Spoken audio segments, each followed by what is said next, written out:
নমস্কার।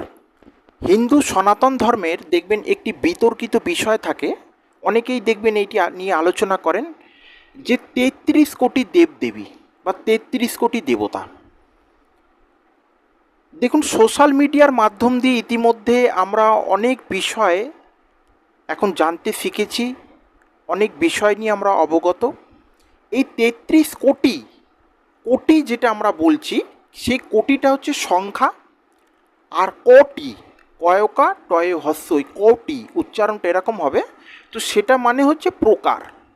৩৩ প্রকারের আমাদের অ্যাকচুয়াল দেবদেবী।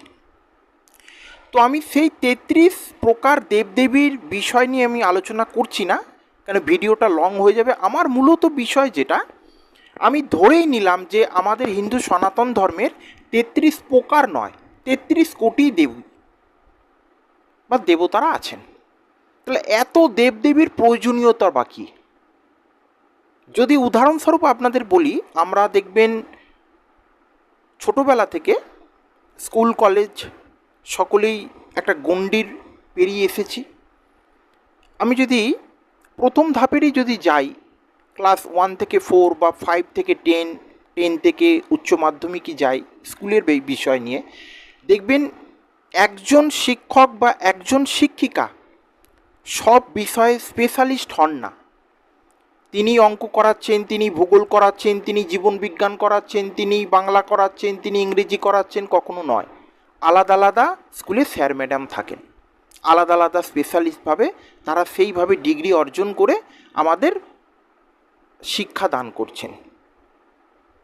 আমি অন্য দেশের জায়গায় যাচ্ছি না, আমাদের ভারতবর্ষেরই যদি বলি, দেখবেন ভারতবর্ষের এত নেতা নেত্রী কেন, এই উদাহরণ দিলেই আপনি ব্যাপারটা বুঝতে পারবেন। অর্থাৎ আলাদা আলাদা কর্ম বা বিভাগ অনুযায়ী তারা সেই কাজটা করছেন।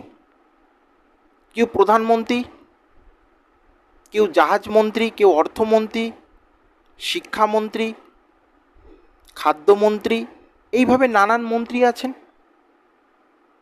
তো আমরা তো বলতেই পারি তাহলে সারা ভারতবর্ষের একটাই মন্ত্রী থাকতো প্রধানমন্ত্রী, সেই টোটালভাবে সেটা সম্ভব নয়। তিনি দেশ চালাতে পারবেন না। তিনি একটা কেন্দ্রে মেন জায়গায় বসে থাকবেন, তিনি পরিচালনা করবেন, তার ভাবে সহযোগিতা প্রত্যেকটি রাজ্য পাবে। এটি একটি সিস্টেম, ধারাবাহিক। ঠিক তেমনই আমাদের হিন্দু সনাতন ধর্মের প্রধান 3টি দেবতা আছেন, এটা আপনারা সকলেই জানেন না, ব্রহ্মা, বিষ্ণু, মহেশ্বর।